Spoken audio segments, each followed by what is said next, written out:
Ever since he was little, Michael Evans was surrounded by wealth and luxury thanks to his wealthy parents. Unfortunately, his parents could not always give their son as much attention as his age required, and therefore the boy had a nanny from the age of 3. Michael always trusted Mrs. Taylor and even asked her for advice quite often. When the boy grew up, he decided not to fire Mrs. Taylor out of respect, but instead he asked her to be his housekeeper. And it should be noted that Michael never once regretted his decision. The wise woman was no longer young, but her advanced age and impressive life experience often helped the man find the right solution in difficult life situations. This particularly applied to the man's relationships with women. Michael couldn't help it. He was always shy and quiet around them. Michael's failures in his personal life could also have something to do with the fact that the man was very unhappy with his appearance, which he believed was far from attractive. Michael was tall, broad-shouldered, and had a slightly rough face, with thick, dark eyebrows hanging over his intelligent brown eyes. "Sweetheart, you're too hard on yourself. There are no perfect people in this world. That's no reason to be sad. You should smile more often and learn to love yourself. Others will see it, and that's what will attract them to you," the nanny said. She really wanted Michael to be happy. "Thank you, Mrs. Taylor. I really appreciate your support," Michael answered with a smile on his face. But despite his respect for the beloved nanny, the young man didn't always follow her advice. And the reckless marriage with Nancy, whom Michael met at the university, was a clear confirmation of that. The fact was that the astute woman immediately saw Michael as a potential husband, and paying increased attention to the rich man, she did everything to marry him. By then, Michael was already running one of his father's firms and was a successful young businessman. Unfortunately, the advice of Mrs. Taylor failed to prevent this wedding from happening. Many of Michael's acquaintances and friends told him that this woman was only after his money, but the man simply refused to believe it. Ever since his school days, Michael had only 2 true friends, whose names were Henry and Patrick. They were friends with Michael not because he was rich, but because he always remained a good and reliable man who did not boast of his wealth and could come to their rescue at any moment. After graduating from the university, Henry and Patrick decided to open a private detective agency, which, to the surprise of many, turned out to be very successful. It wasn't an easy task, but it was them who persuaded Michael to draw up a prenup and get Nancy to sign it before the wedding. The rich groom was very surprised at their insistence on this precaution, but out of respect for his friends, he didn't argue and agreed to comply. Of course, Michael couldn't have known at the time that only a couple of years later he would be immensely grateful to Henry and Patrick for their help. The truth was that Nancy actually did marry Michael for his money. But as it turned out later, that was only part of the truth. In addition to the fact that the woman often demanded rather large amounts of money from Michael, she never explained what she needed it for. At first, the loving husband didn't pay much attention to it, but when the businessman discovered that a large amount of money had disappeared from his safe, he couldn't help but start wondering. No surprise there. His friends Henry and Patrick came up with a way to deal with the situation by offering him to put the woman under surveillance. Michael refused at first, embarrassed that he even considered taking such measures. But then, when the man felt that Nancy was acting rather cold towards him, he realized that he had no other choice. As it turned out, Michael's wife had been having an affair for quite a long time. Apparently, she spent time with her lover when her husband was away on business trips. "God, I was such an idiot when I didn't believe you and Mrs. Taylor," Michael exclaimed after reviewing the surveillance data report provided to him by his friends. "Come on, no thanks needed. We were just doing our job," Henry replied, patting his friend on the shoulder sympathetically. Michael soon filed for divorce, which greatly upset Nancy, who had no idea that her secrets had been uncovered. It's worth saying that the successful businessman didn't stay single for long, and a year later, he already married for a second time. Michael's new wife's name was Darcy, and she was very different from his first wife. Darcy was a petite beauty with angelic features and beautiful blue eyes. Everyone who saw the woman at least once couldn't help but marvel at her beauty. Mrs. Taylor was the only one who didn't share the joy and treated the woman with a fair amount of distrust. It was also surprising that Michael's favorite Labrador, Spike, was inexplicably nervous when he was left alone with Darcy. Meanwhile, Spike was always very friendly with the rest of the family and guests. This fact caused Michael to get suspicious, so he decided to dispel his doubts by installing a hidden camera in the house, once again on the advice of Henry and Patrick. And when Michael watched the video, he could barely contain his righteous indignation. The fact was that when she was left alone with Spike, Darcy's dislike of the animal was all too obvious. She screamed at him and even threw various things at him. No, I definitely don't need a wife who hates animals and skillfully hides it from everyone around her, decided Michael, who wasn't willing to put up with any secrets after the incident with Nancy. Thus, by yet another evil twist of fate, the successful businessman divorced for the second time and became a bachelor once again.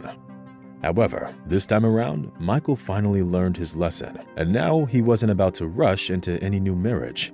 Instead, he decided to follow the advice of Mrs. Taylor, who always told him that he needed to get to know his girlfriends better before marrying them. Unfortunately, by that time, the young businessman's father fell ill, and he had to take over the family business. Now Michael didn't just manage the trading companies, but also 2 restaurants located in the heart of the city. The businessman understood that his financial empire needed strong leadership, otherwise it would be simply destroyed by the competitors or unscrupulous workers. Thus, to oversee his business, Michael turned to the already familiar approach, which his friends Henry and Patrick had taught him. This method implied observing the business from afar in order to learn its secrets in a natural setting. Michael knew that as soon as he came on an official visit to any of the offices, the managers would immediately pretend that everything was fine in the company and there were no problems. Therefore, driving from office to office in any inconspicuous car, Michael noted what time the employees came to work and what time they left the office. The young businessman also followed the shipment of goods from the firm's warehouses, comparing the data he collected with the reports provided by the head of the firms. This method proved itself successful in most cases. Michael even managed to stop a couple of scams for a large amount of money and dismiss some unscrupulous employees. Once, when it was time to check on one of the restaurants, the young businessman witnessed a very strange scene. It played out right before his eyes. It happened at lunchtime, when most of the employees were busy serving customers or in the kitchen. Michael saw the back door open. A young waitress came out. She was furtively looking around and carrying a bag in her hand. And then she bent over a cardboard box that was left on the steps and poured something out of the bag into it. After which, the woman looked around and went back into the kitchen.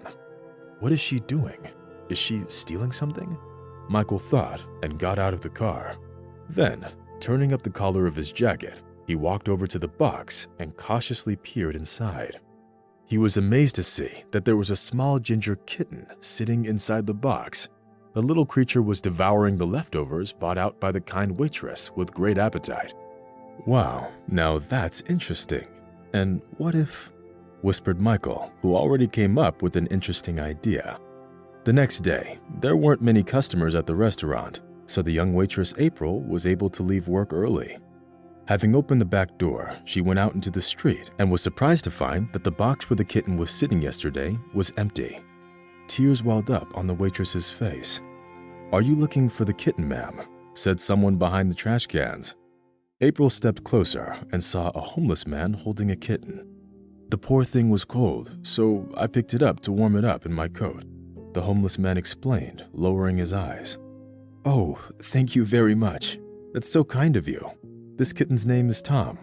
I picked it up on the road when it was trying to cross in the heavy traffic," April answered, smiling charmingly at the man. Then, the woman quickly went back into the restaurant and came out 10 minutes later with a hot bowl of soup. "Here, take it. This is my lunch, but I'm not hungry. And you need it more. Don't be afraid, I paid for it," said April, holding out a plate to the homeless man. He thanked the waitress warmly for the treat and immediately shared it with the kitten. "Go ahead, eat it. If it's not enough, I'll bring more. Don't worry about it," April added, blushing. It was clear that the woman was very happy to help the man, who ended up living on the street by some evil twist of fate. When the homeless man returned the empty plate to April, She hesitated at first and then added, "I live alone in a house on the outskirts of the city. I have a lot of free space. You could stay in one of the rooms if you want. Obviously, I wouldn't charge you for it." The homeless man looked gratefully into the eyes of the waitress, but he rejected her offer. When April started her shift the next day, she was disappointed to see that there was no homeless man or the kitten in the backyard. Well, he probably left and took Tom with him, thought the waitress as tears filled up in her eyes. At that very moment, the administrator loudly called out to her, "April, they're waiting for you in the manager's office. I don't know what you did to anger our new owner, but he demands to see you and no one else." The waitress was confused. She looked at the administrator and, lowering her head, wandered into the manager's office. Opening the door, April said hello quietly and sat down on a chair. But when she looked up at the owner of the restaurant, she almost fainted. "Are you looking for me, beautiful? Or are you looking for this cutie?" Michael asked, sitting at the table, petting the little kitten who was still purring with pleasure. April smiled and plucked up her courage, saying, "I'm glad to see you both." Michael looked at the waitress sitting in front of him, and his heart fluttered. The truth was that April wasn't like many women who only think about money and prosperity. The waitress gave him her lunch without a shadow of a doubt and was even ready to let him stay at her house. Mrs. Taylor will probably like her, Michael thought, smiling shyly. And it should be noted that this time, the young businessman was 100% right. It wasn't only the nanny that liked April, but also his parents and all his friends. Thus, 6 months after Michael pretended to be homeless, he decided to get married for the third time. This time, however, it didn't come as a surprise to anyone. Moreover, this marriage got universal approval from everyone who cared about Michael. But the happiest of all was Tom the cat, who immediately became everyone's favorite pet and even made friends with Spike the Labrador. Now, both of the family pets are looking forward to having a tiny human to love and protect, as the family is expecting their first child.